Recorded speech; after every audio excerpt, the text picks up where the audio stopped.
Not the first person যে bikini পরেছে বাংলাদেশে অনেকেই পরেছে, আমি আগেও পরেছি।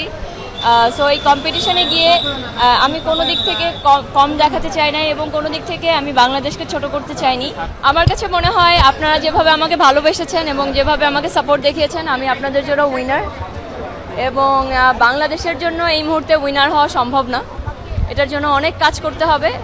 আমি একটু ডিরেক্টলি বললাম, অনেক কাজ করতে হবে। সো এই মুহূর্তে বাংলাদেশের জন্য টপ 30 ওদের আলটিমেট, এর থেকে বেশি ওরা দিবে না। আমি আগেও বলেছি, আবারও বলছি, এটা একটা কম্পিটিশন এবং এই কম্পিটিশনে যেতে হলে 4টা জিনিসের উপর মার্কিং হয়। একটা হচ্ছে ক্লোজ ডোর ইন্টারভিউ, একটা ইভিনিং গাউন, একটা ন্যাশনাল কস্টিউম আর একটা সুইমস্যুট ওয়্যার।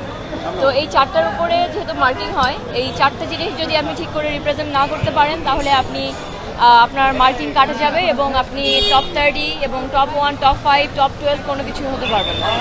তো আমি যে টপ 30 হয়েছি এটাও আমি হতে পারতাম না যদি আমি সুইমস্যুট কম্পিটিশনে না যেতাম।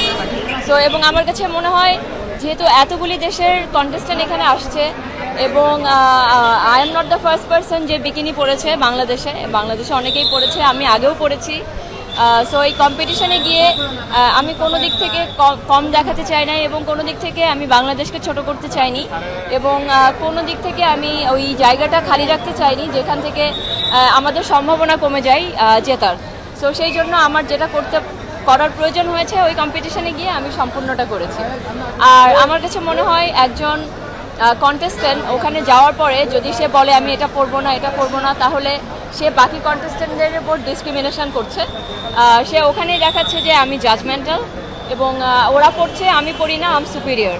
সো এটা আমি করতে পারি না, এটা ওরা মুখে বলবে না যে তুমি পড়তেছো না, তুমি সেটার জন্য সুপিরিয়র বা তুমি সেটার জন্য ভালো না, বাট ওরা আপনাকে জাজমেন্ট করে ফেলবে যে তুমি ব্যক্তিগত মানুষ হিসাবে কেমন। এটা আমি যখন মিস ইউনিভার্স কম্পিটিশনে ছিলাম আমি তখনই নিজের কাছে প্রমিস করেছি যে এর পরবর্তীতে যত কন্টেস্ট্যান্ট যাবে আমি প্রত্যেকটা কন্টেস্ট্যান্টকে হেল্প করব, বিকজ আমি এক্সপিরিয়েন্স এবং আমি ওখানে দেখে এসেছি এবং আমি অনেক কিছু শিখেও এসেছি।